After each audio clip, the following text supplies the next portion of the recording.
Here we go. Good night, good morning, good afternoon, everybody. Thank you for being here in Web3 and for work and business session. Ken Newton, Jared Carpenter, Brian Nohington, Zach Elman. Here, let's talk about what we do with Web3, how we can integrate Web3 in our business, beside our life, but how we can benefit from it. Brian, let's start with you. Well, Let's give a 5 minute introduction each one, so people know who you guys are. sure. Yeah. My name is Brian Norton. I'm a professional writer, researcher, artist, technology enthusiast, and Web3 advocate. Um, I am very big on photography and music, and I've been following Bitcoin and Ethereum and all the rest of it since pretty much the beginning. And I still believe in the importance of decentralization and bringing digital ownership and the exchange of value over trustless networks into the real world. So that's me. Thank you. Jared, ¿cómo está? Hey, Victor, I'm well. It's really great to be here on this panel. Thank you guys for inviting me. I've been engaging with Brian for, I don't know, maybe 9 months now. I feel like on LinkedIn. So, Brian, it's great to see you. Zach, I'm not sure if we've ever met, but it's a pleasure to meet you as well. Ken and Victor, thanks so much for putting this on. I have been around crypto since 2017 when I first took my fiat and went to a Bitcoin ATM and then put that in, and then I got code back. Since I've been pretty much obsessed.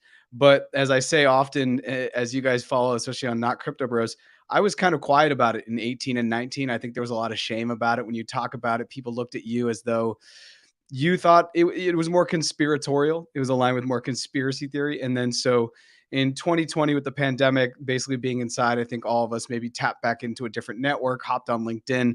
And it's been really, really exciting now to be a huge part of Web3. That Web3 dominates my life now personally and professionally.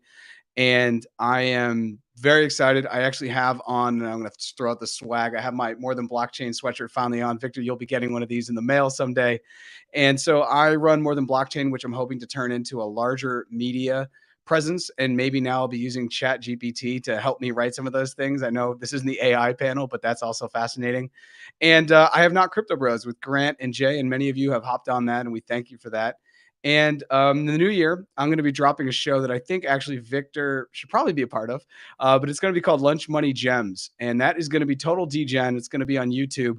And we're just going to look at low cash lunch money gems. What can you take $5 or $10, drop into? Maybe it goes to the moon. This is something that is totally against my normal savvy investment advice of buy, hold, and keep on cold storage, as it were now. But yeah, Web3 is great. I echo what Brian said. For me, as someone who's in international development, it is super, super important that crypto becomes something that the most marginalized can use, more so blockchain, to be able to help themselves. Because if it's something that the most marginalized can't use, then it's just kind of a shiny object that the more wealthy or people with just more opportunities in life are going to be able to do. So I come into Web3 with an international development background, and I have my master's in international affairs. And now I'm actually working for Mercy Corps, helping them get their crypto philanthropy strategy off the ground. So that's where I am. It's a pleasure to be with all of you. And Victor, I'll pass you back the mic. Thank you. Zach. Hey, Victor, Ken, Jared, Brian, nice to meet you guys. Thank you for having me. So my real profession is an insurance agent. I come from business background. I experience, data, systems like that all the time where we have to track people.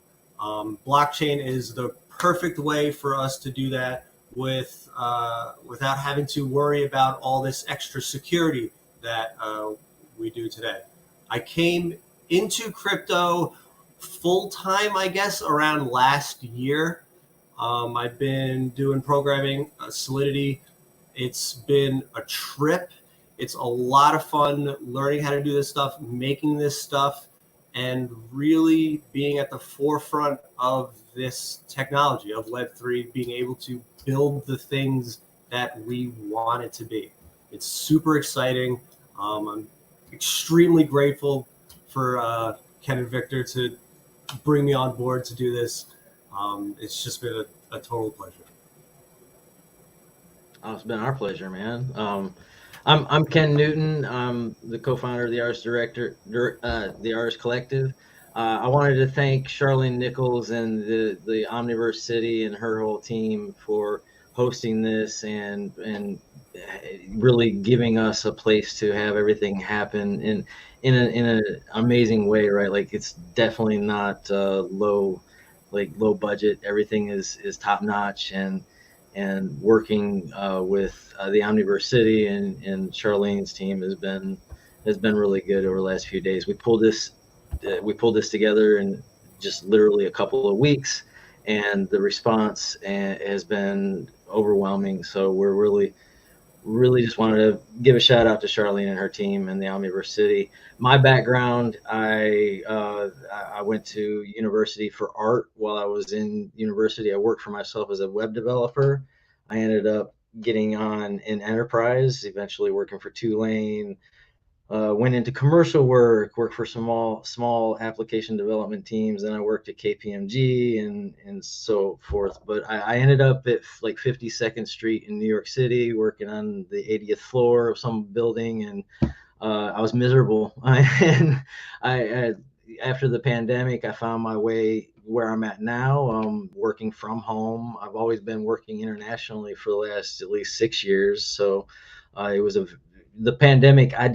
Nothing changed for me except for the people stayed home, so it was very natural for me to just keep on doing my work. And what I found with Web3 is just my past experience with technology, coupled with, just learning and understanding what this space has become. When I first entered the space, I just thought, okay, blockchain, I'm a tech head, I'm a techie. And then as an artist, I was like, oh, I feel like, the blockchain has some potential for provenance or something.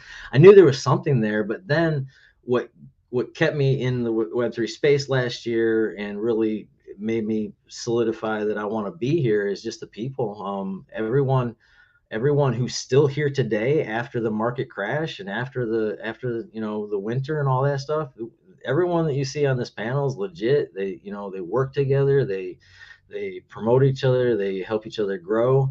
And I think beyond that, the theme of this is Web3 and business, right? Like, everyone here is focused on real solutions for business. They're not trying to make the next coin that pops off and then is valueless. They're not trying to rug pull people. Like, they're trying to figure out ways to decentralize, our work lives. We decentralize our lives, and that's empowering for people once they understand how it all works, once they understand how the mechanisms. And I mean, like, one of the biggest light bulbs that went off in my head was, even though I've been in computers and working in tech for a long time, like, I didn't really understand trustless, right? Like, the concept is just like, once you're like, oh, well, that means that I literally, like, I don't have to trust it. Like, that is the source of truth.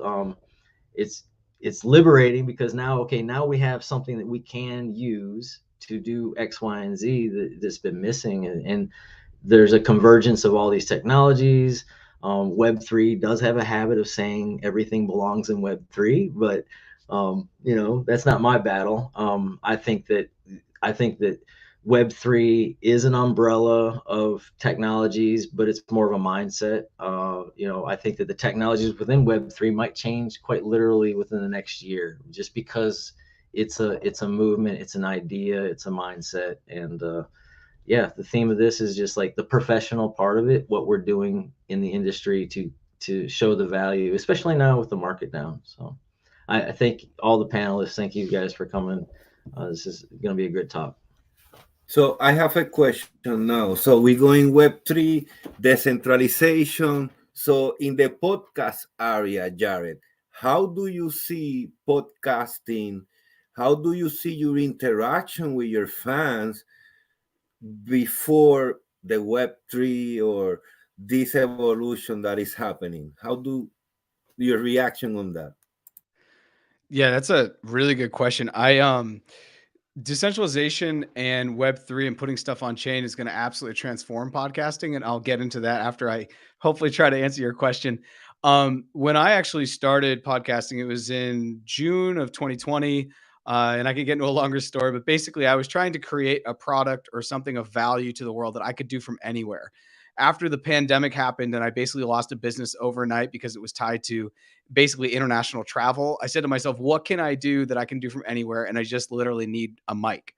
And that was podcasting. So I actually started two podcasts. One was a soccer podcast, and one was a podcast kind of looking at small businesses. And that was called Wi-Fi and Water for the OGs who have been following me in my podcast journey. But in this past March, I turned that into more than blockchain. And I just said, this is my real passion. This is where I want to go.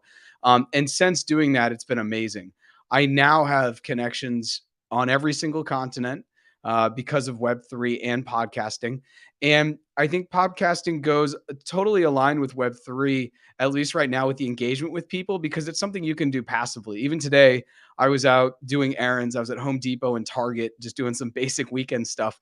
And I was listening to someone's podcast. I was listening to, I think, What Bitcoin Did by Peter McCormick, and just what he's talking about in decentralization and how that's going to empower people. So I definitely think podcasting and content creation has a really interesting kind of place within Web3. And if I can, I want to now shift, because I think the question was how I engage with my audience. But I think the most important thing that I'm really excited about, and I know I need to like really dive into this, is the future of podcasting, the future of content creation is going to be a lot more peer-to-peer, right? Where I don't have to put my stuff on Spotify for it to get love, because on Spotify, I get basically, and I don't actually even get this because of the way that I put my podcast out there. But if I were Drake, for example, I get 0.3 of a cent for every listen, or it's something like that, or it's 0.03 of a cent. It's pennies on the dollar. So to make money as an artist or as a creator who's using audio, it's really, really difficult if you're only relying on streams. You can sell your audio as well through something like iTunes, for example, but they also scalp you, for a lack of better words. What is going to happen over the next 3 to 5 years that I'm very excited about as a creator that's focusing on audio, and I hope to get into video as well, is something that, if I believe it's episode 21 of More Than Blockchain, there's a guy named Brandon Torrey, and his story is really cool. And what he's creating with his company called Formless is basically a way for you to have a different conversation in the back end with a platform like Spotify, to say, hey, I've put this on chain, so for every listen, you're going to now pay me on chain. It's almost like turning the audio into an NFT. And then Spotify or Apple would then have to pay, or iHeartRadio would then have to pay the creator in a different way. Brandon Torrey, his background is an R&B, almost like a hip hop artist, and he was also a tech guy. For anybody listening, episode 21 of More Than Blockchain, I have no problem shilling this episode because what he's doing is really crazy.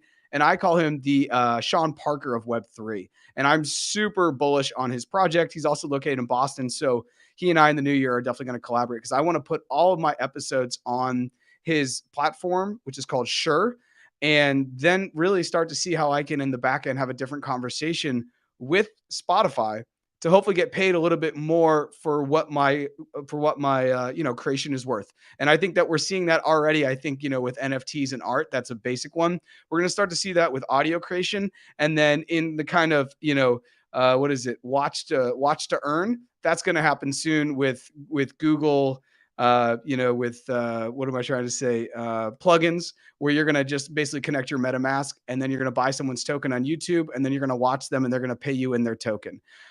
So it's really exciting to be a content creator in this space. And yeah, I'll pass the mic back. Thanks. Amazing, Jared. Thank you. Amazing. Now we're going to a topic that most people don't have idea. That's insurance, Zach.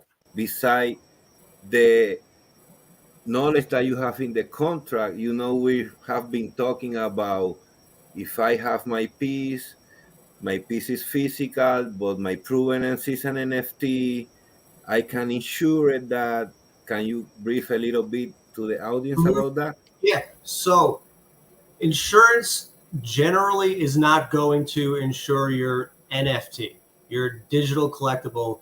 It's just not going to happen unless you get a very specific insurance company that will do that sort of thing for you. I have seen a few of them out there. It's definitely worth looking into. But with the volatility in the market, it's so hard to really, nail that down. But phygital pieces are entirely different. You can have an insurance policy on a physical piece. It's your personal property. The NFT associated with it is really just what an NFT is. It's, really just the metadata. It's proof that this thing is what it is. It tracks it on the blockchain. It knows, who the real owner is. When you got it, you could use that to verify the proof of your physical piece, hence phygital. I do not like that word. I think we should get a better one, but it's what we got to work with. So you can get an insurance policy on something like that. It's pretty exciting.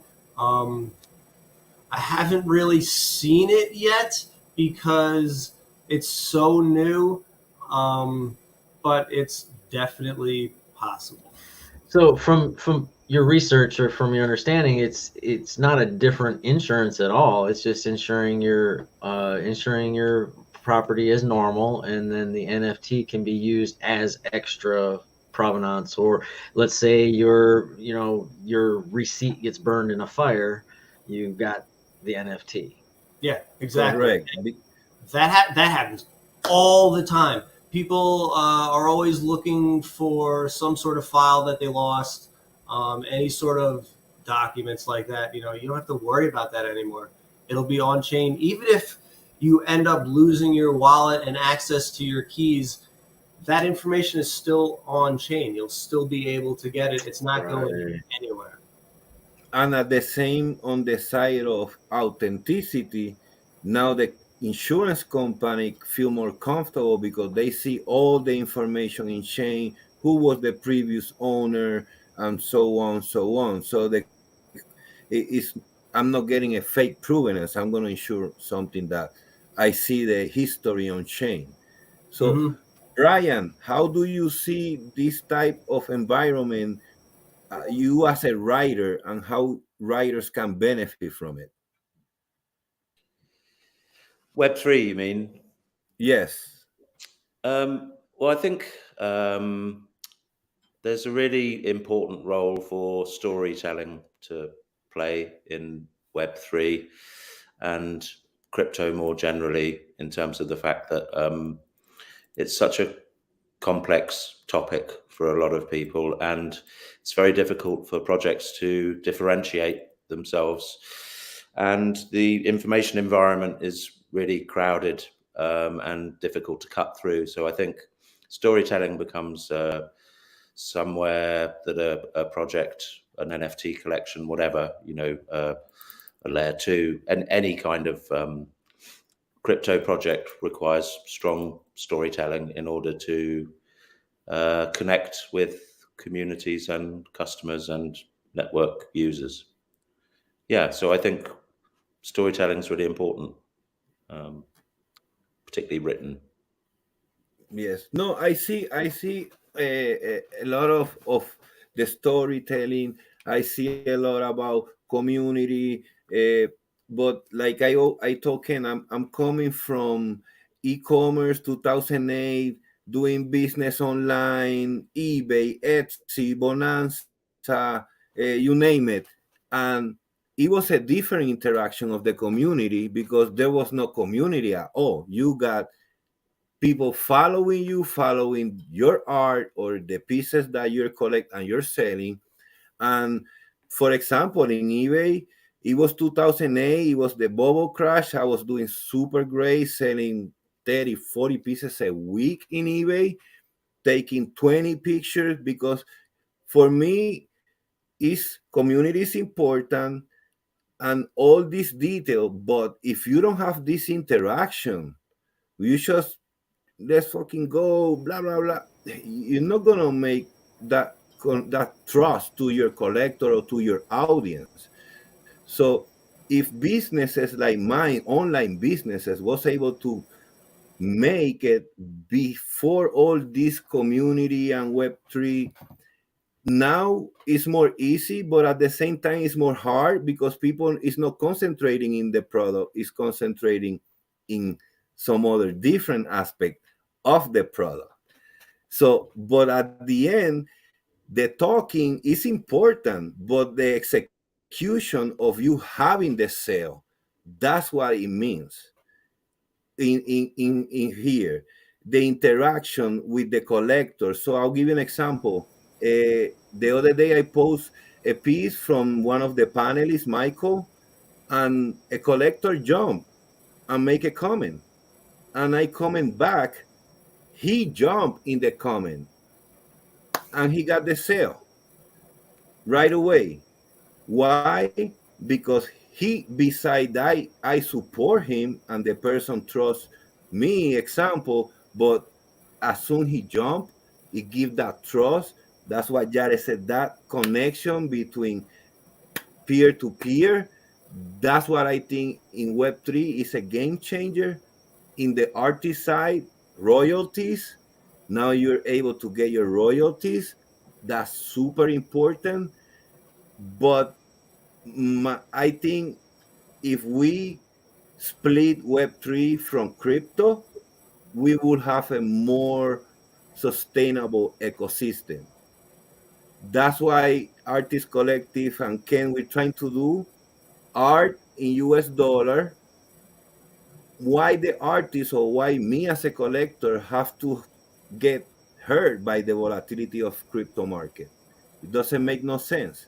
So to bring all these people from the huge galleries, they need something stable beside the trust. The trust of the transaction is in the blockchain, but the trust peer to peer, that's I think in Web3 it need more about that.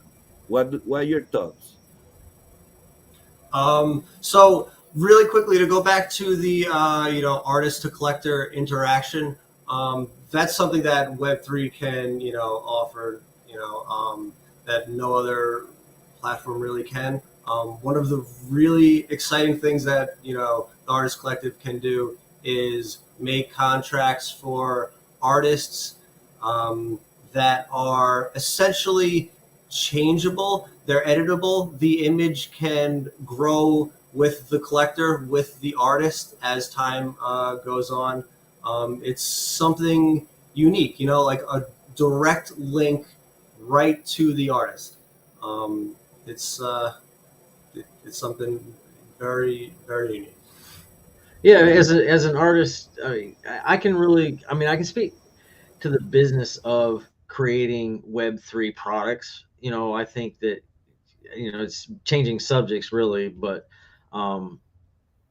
what's missing in the space that I see that is starting to show up now, because it is the crypto winter and people who are still here are serious, is project management, is planning, is in post launch info, so it's there, all of the 40, 50, 60 years of business processes that may be bad or may be good, there's still a lot of room in Web3 for professionals to move into and make the space better, right? Like there's the projects that are succeeding, they're succeeding with professional teams, they're succeeding with marketers and professional developers and professional project managers, and they're not succeeding on a whim like they did back in the bull run. It could just be some kid in his basement that gets lucky, but that's just not happening now. And we're not, the Arts Collective is bootstrapped. We're not looking for VC. We want to continue to be self-funded and slowly grow, naturally grow, and not have anybody pulling our strings. It's just, we're determined to do that, and I think we're on a good track to succeed quite well. The Web3 portion of it that I want to see as an artist is, well, as an artist making art, I want to figure out a way to make art with the blockchain. Like I want to figure out some nifty, novel way to make a blockchain art piece. I don't know what it is yet, but I want to do that.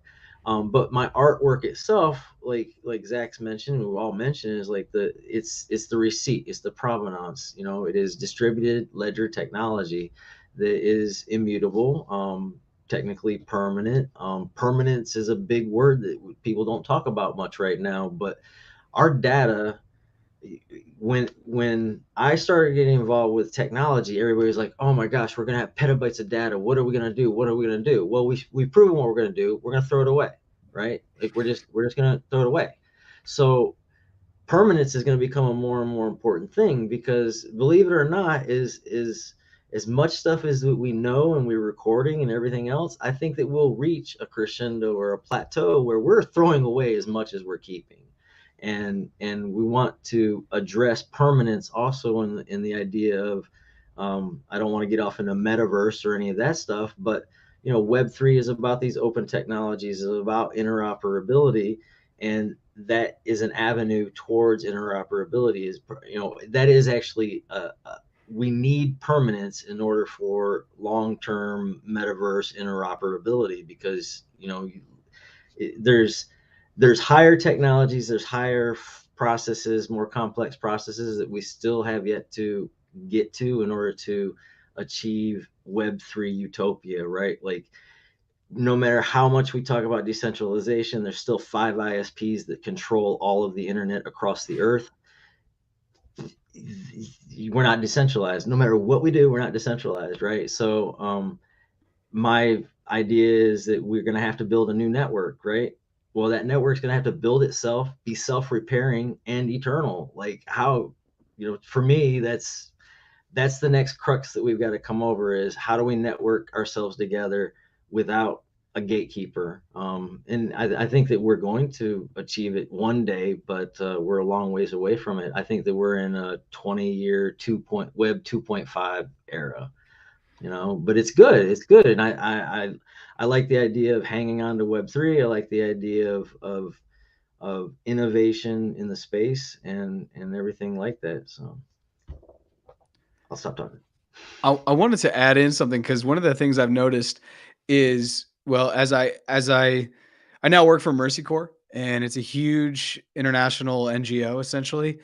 And there's not a lot of crypto literate people. If you look at all basically 6,000 employees. So every day I find myself dealing with the nuance of trying to explain these things, because they're also moving at light speed.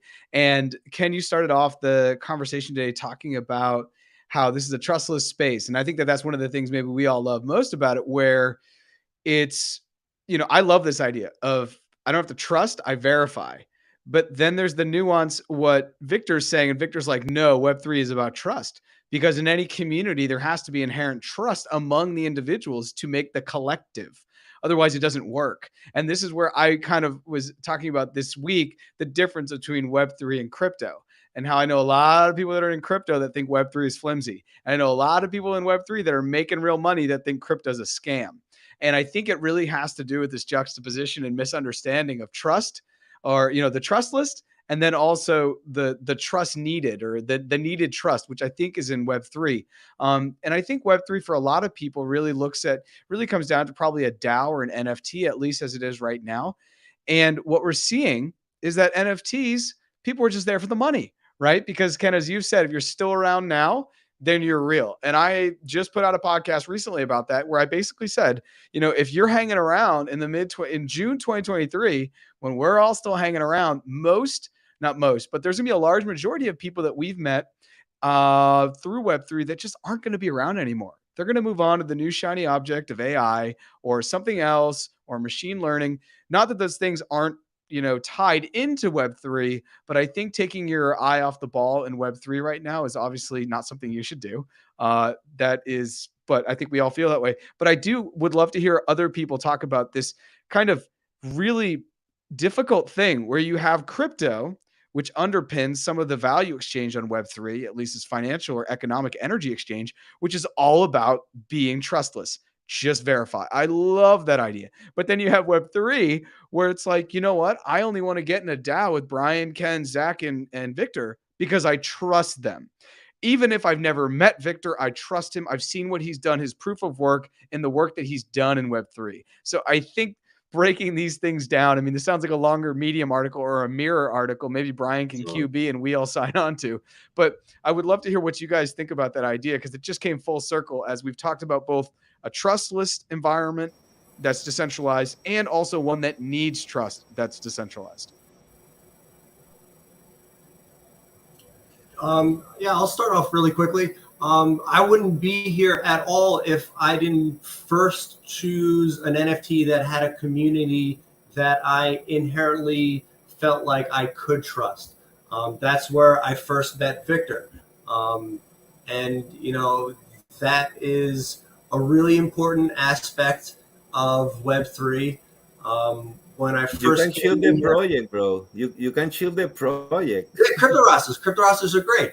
No one really, you know, they don't get the respect they deserve, but they're awesome. But you know, when we first came into the space, the whole anonymity aspect of it was huge, and it still sort of is. People are starting to, you know, like dox themselves.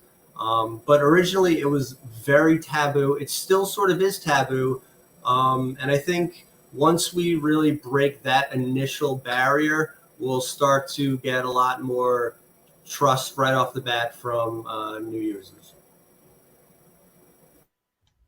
Yeah, it actually, like, the difference between LinkedIn and Twitter, right? Like crypto, Web3, right?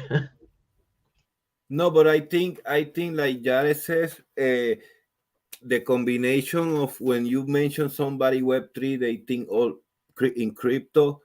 When you see, example, people like Charlene, she's trying to make an ecosystem both ways. You can have crypto or you don't have crypto, and you're going to be in a Web3 environment. So when you approach to these companies slowly, hey, come here, you can have the Web3 experience, and you can keep your transaction in fiat or the regular payment method. Then people will feel more comfortable, and that give the window or the time to Bitcoin, like Jared said, to sky to 160K, and everybody will be happy. But by now, I think same like with the art and all those assets have to be tagged to US dollar or to an stable coin to don't lose their value. Because if you're selling a Tesla for Ethereum and tomorrow Ethereum went down 300%, then damn, it doesn't make sense. Charlene, you want to just really quickly, because this was something that I really struggled with when I was building the metaverse. We had a pivotal point where we had to either add the crypto infrastructure, meaning I had to decide if I wanted people to access the platform through a MetaMask or some other Web3 login system. I had to decide if we were going to use like a crypto infrastructure.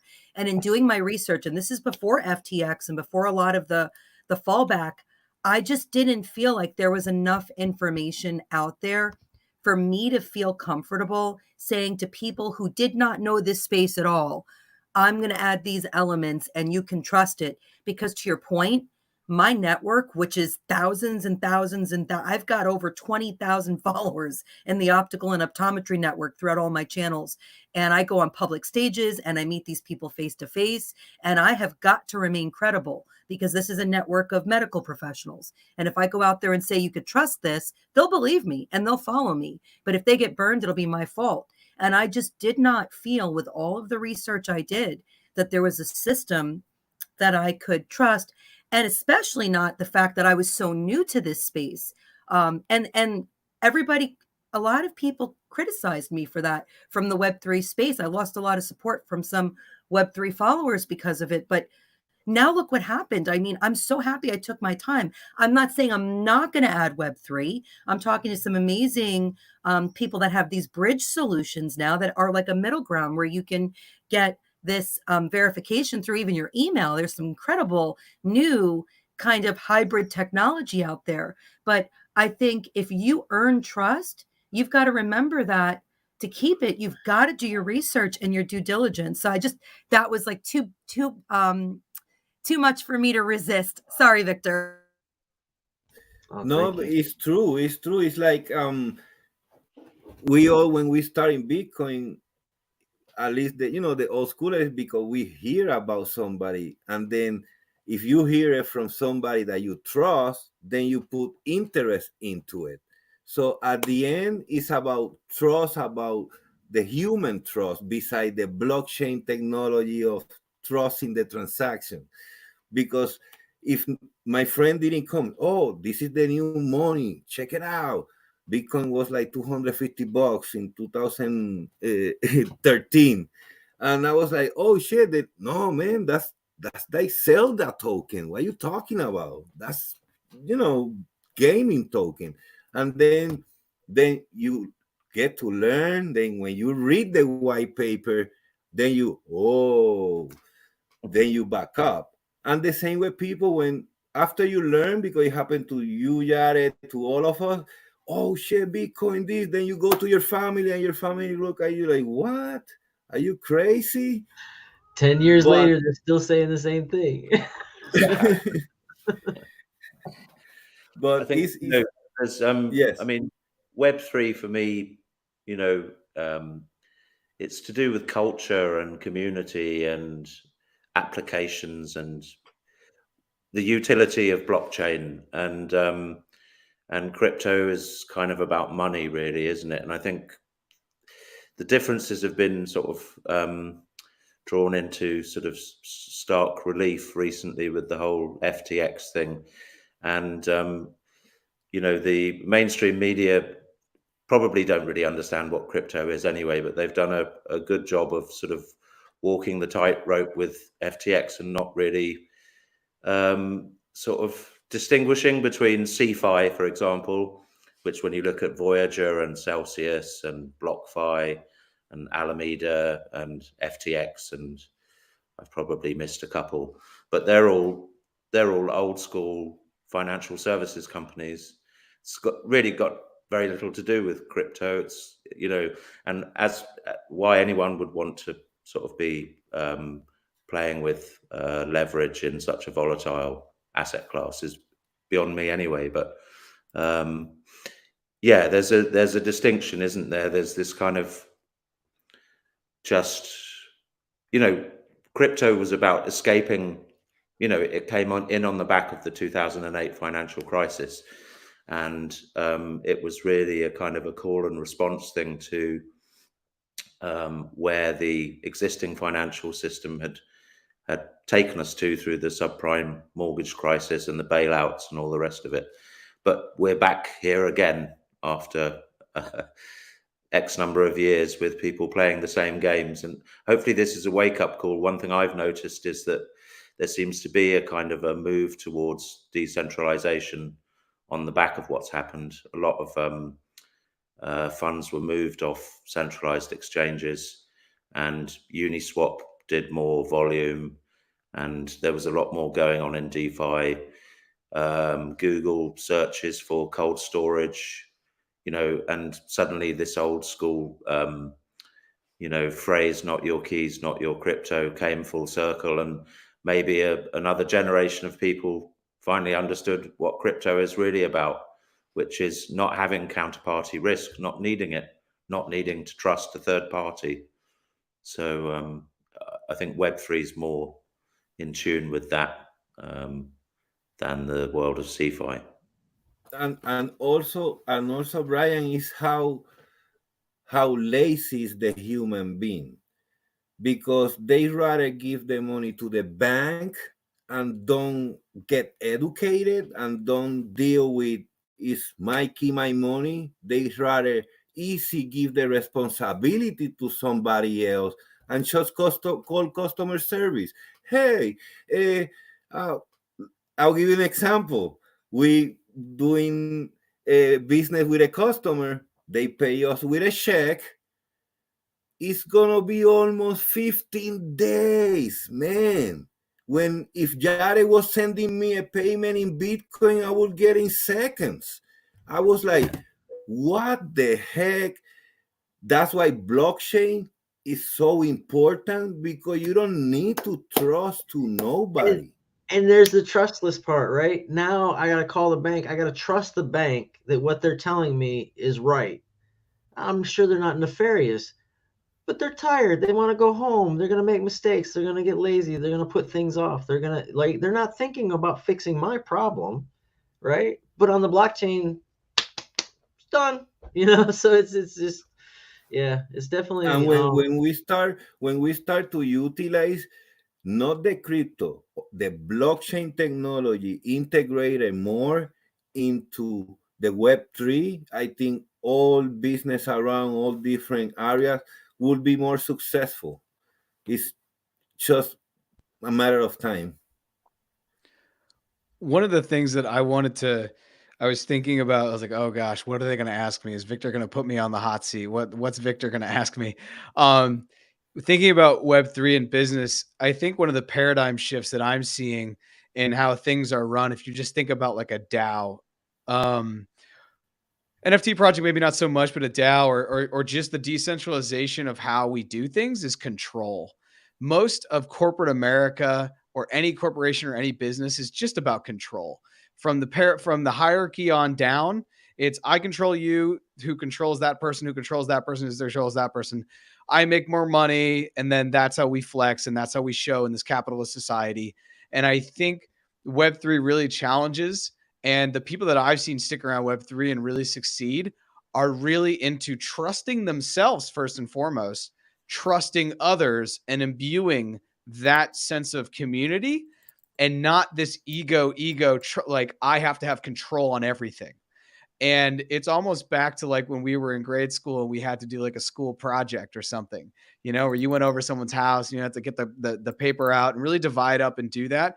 And where you really see that, and this goes into where I think Web3 is probably beautiful for all of us and anyone listening, because everyone gets to use 2 or 3 different skills.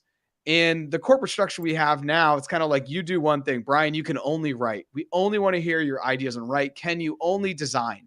It's all we want to hear. Victor, you're just the artist. Zach, if it's not about insurance, I don't want to hear from you. And Web3 flips that. And I think that this has a lot to do with control, and it has to do with a more of like a community structure that I don't really think, at least, and I'll speak to the United States, and really, I guess the Americas, the region I've spent the most time in, that's really not how things, at least in business, are set up. They're a lot more, structured, rigid, and I think they're a lot more about control. So I don't know if you guys have run into that either, but I was thinking that, they were like, well, what's Web3 in business for you, or something that would be difficult is for me is control. Because you really have to kind of be part of a community and let go a little bit. And I think it's a place where if you have an ego, you're probably not going to hang out in it for a while.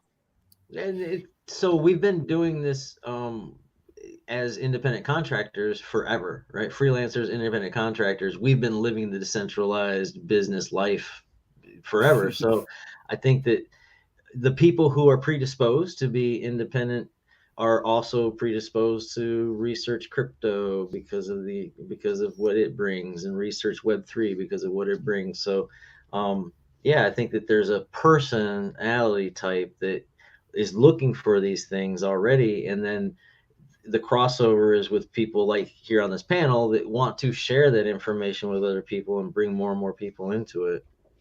Charlene.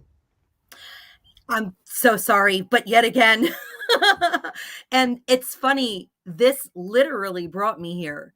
So I was in that corporate setting, Jarrett, where my company decided to put a ceiling on what they exposed me to from a learning standpoint and from an opportunity standpoint, because I don't know the real reason. Like, I never got to the bottom of it. My suspicion is they didn't want me to outgrow the golden goose role that I was in. It was like, no, you don't want to be a manager. Trust me, there's too much responsibility there. And no, you don't want to be a supervisor. You don't have the right education to be in that role. And there was this idea that if I ever resigned, having been there for 20 something years and being a 6-figure earner without a college degree, that I would never be able to start my life over because nobody would have me, being this kind of like high school dropout, which I was. I did get my GED, by the way, but I didn't have all those letters. after my name, and I was in an executive position for one of the biggest companies in the world. And I didn't buy into that. Now, there was nothing to prove that that leap would work. Just like you said, Jarrett, I wanted to see what I was capable of if I removed the comfort of that corporate setting, and I stopped listening to these ideas, and I just went out and found out for myself.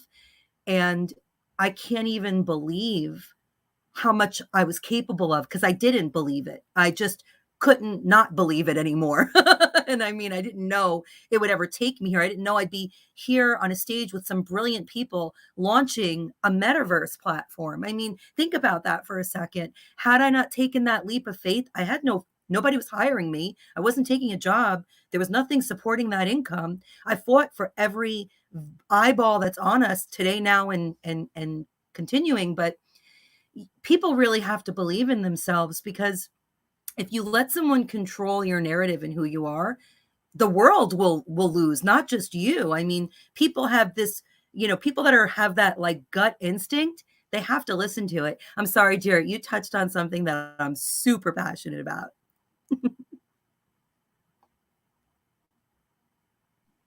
I mean, you should stay, right? You don't have to like disappear. I feel like no, I'm not going to drop off again. Ken and Victor have just been so great this weekend, and Dr. Yakovin is here with me. She knows when we usually do these things in the optical industry, we do my vision show. It's 3 days long, and it's not 2 of these a day. It's like 6 of these a day. So sometimes I feel like giving people a break from me, but it was great to let Ken and Victor have that star power stage. But it's funny when you hear work, I think people do think about jobs, but if you're your own boss, it's still work, and you're still responsible for creating that structure. And eventually you're going to hire people, and you're going to have the same responsibilities that you hated other people for having. And, you're going to have to learn things that you didn't have to learn. I mean, I said once in a interview that I missed that credit card, right? Like, okay, let the boss pay for it. Like, that was great. Like, go to a trade show, black card. Oh, yes. Go out to meet the clients, black card. Guess what? I don't have that anymore. So, there are pros and cons to that as well. 100%. I definitely like, there's, you do lose a safety or a comfort factor, going out on your own. It's something that until you live it and do it, I thought I was an entrepreneur until I literally was living day by day, trying to figure out how to pay bills, but it wasn't because it's trusting in myself, right? Like, I know what I've got to do to make things happen today, and anything else is a distraction from my goals. And when I'm job hunting or working at a job for someone else, it's distraction from what I want to accomplish, unless they're perfectly aligned, which I have yet to find a job that's perfectly aligned with my goals. I found that I'm not a very good employee after 25, 35 years. Like, I'm okay. I never got in trouble. I had great reviews and all that stuff, but I always hit a ceiling after a few years of working somewhere. After 5, 6 years of being in a place, there just was this plateau. I know it's natural. You're supposed to get into a plateau. You do the 10-year stint, and then you find senior leadership. But I'm not built like that. Like, I've got to keep on progressing. I got to keep on progressing. When everyone else is taking a breath, I'm ready to do the next thing.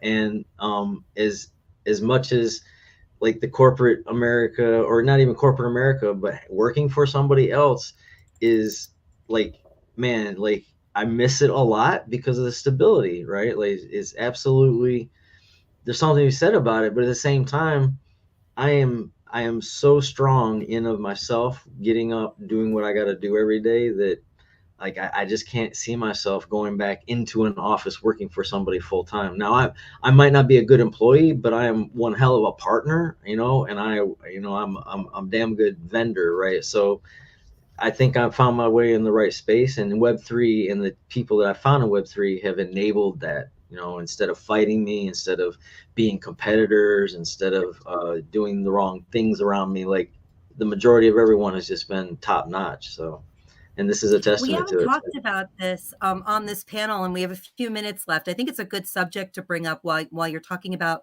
Web3 for work and business. And it's this idea of creating a balanced life for yourself. Because in an office setting, you got your water cooler time and your coffee time and you're walking back and forth to the copy room time, but you don't have any of that downtime. I mean, I work harder now than I ever did in an office setting. And I think, especially in Web3, since everything is remote, I think we have to really work hard as individuals to give ourselves a healthy balance of interaction and taking some downtime. How do you guys approach that? And first of all, have you seen those challenges in your own life and in the lives of others you work with in Web3? And how do you deal with it if you do?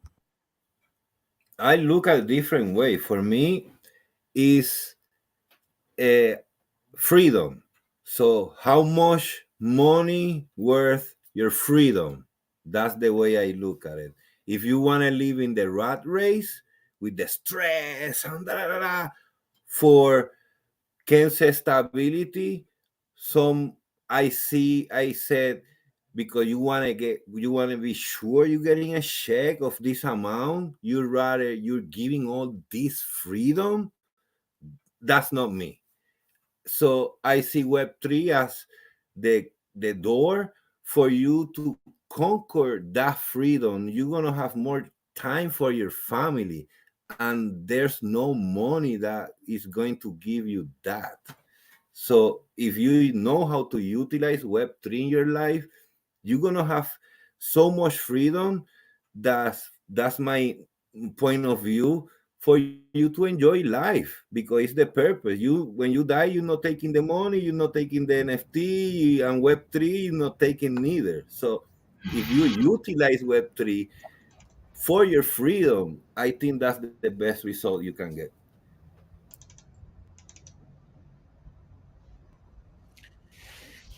I like that answer, Victor. I have definitely felt, I mean, first of all, it's like, a week is a long time in politics, they used to say, and, like a day in crypto is pretty full on, isn't it, sometimes? So there's that 24/7 kind of news cycle thing going on with crypto. But also I think a lot of projects can be quite demanding. And there's, when you're in that kind of contract stroke kind of freelance role, it sometimes feels like weekends don't exist, for example. And I know, people like John Kraske have talked about that. I've experienced it firsthand as well. So it's difficult to sometimes find the space if you're actually working it as a day job rather than as starting from the point of view of passion through art or whatever. I think you just have to try and, working remotely is great, obviously. It is for me anyway. It sort of helps with the whole work-life balance thing, because you're not spending 2.5 hours a day going to and from work in a crowded sort of train or whatever. So, but yeah, it's difficult. I think you need to set clear boundaries probably when you sign up with people, to let them know that in actual fact you need, your weekends to yourself or whatever.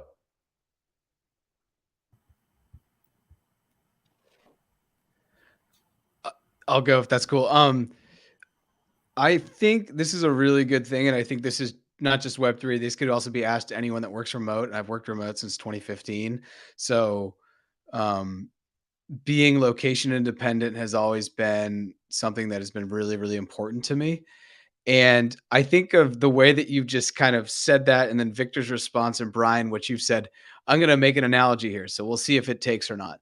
But I lived in New York for some time, and I'll go back to New York every once in a while because New York is just a drug. Because when you're there, you're always missing out on something, even though you're there to not miss out on things. And that's how Web3 feels, because even if you take a week off, you may miss a year. So it's like you want to keep coming back, but you also know you need to take a break. But I think the reason why, at least the reason why I'm hoping to not get burnt out, and I think this is also your question, how do you not get burnt out in Web3, right? Is by constantly trying to learn. Never, ever assuming you know everything, because if you're just constantly trying to learn, then it's really the journey over the destination, because what's the destination? I guess you're the Web3 king, queen, or whatever. So I don't know. It's a really good question. I'm not sure if I necessarily have an answer, but other to say that I think it's one of those healthy drugs. Like a city can be like New York for you, or whatever your passion is. And I think when you're really in Web3, this is going to sound so cheesy, so this is weird that this is recorded, but it's kind of like when you're in your flow. If you've ever played sports, or you've meditated, or you've gone surfing, or you've just done that thing that you're in your flow, that's what kind of like Web3 is starting to feel more and more like for me, where it gives me energy rather than takes energy away. So I'm hoping that sustains, because 2023 is going to be dark. You say this sounds odd. It's probably because you haven't immersed yourself in this idea of presence. And let me just say, one common denominator I've found with a lot of people in Web3, in crypto, in metaverse, and all of these different areas is they have been exposed to the idea of presence. This idea of whether it be meditating, getting in touch with yourself. I've actually done quantum navigation, which is insane. I didn't even know this was a thing. It was something that was like kind of pushed on me, and I embraced it, and it changed my life. There is this idea of presence and owning the moment and not being sucked into the rat race of life. And I think a lot of the people that you find in this space, they've kind of removed themselves from that rat race. They've said, no, that is what they said with the cleavers. Okay. Like, we're not there anymore. Thank God. We're not in black and white. We're in Technicolor. Life is beautiful. We are not going to buy the script that we were given as kids, that this is what happens. You wake up, you work 9 to 5, and then you die. Absolutely not. I'm going to have something new on my tombstone.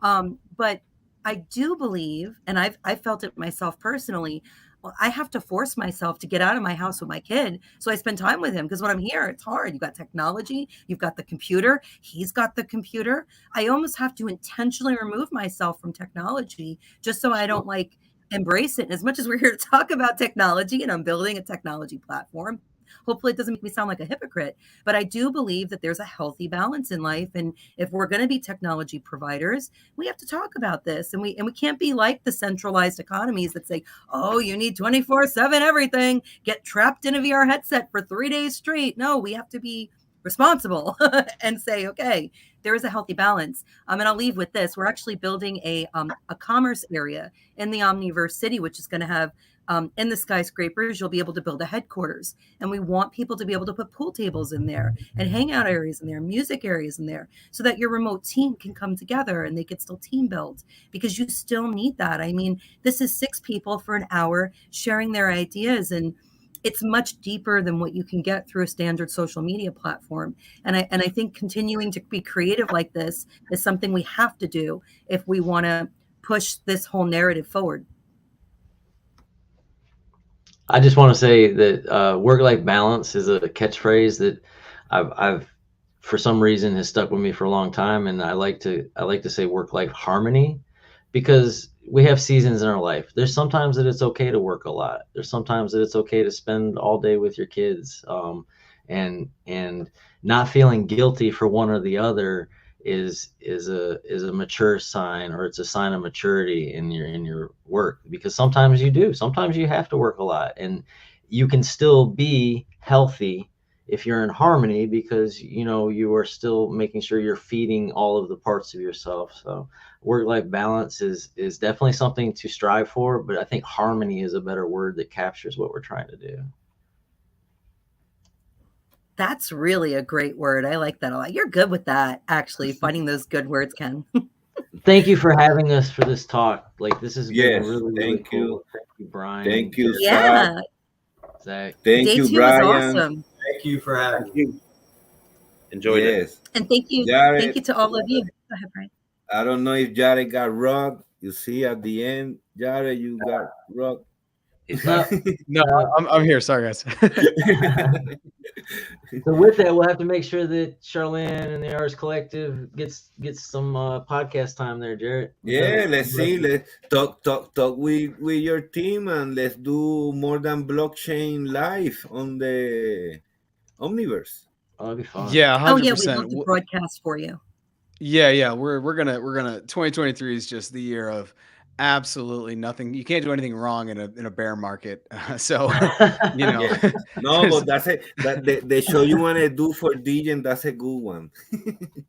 yeah, Lunch Money Gems, that would be really cool too, because that's going to be wild. That's gonna yeah. be a good one. Awesome, guys. Thank you, Charlene. Thank you, Brian, Zach, Jared, Ken.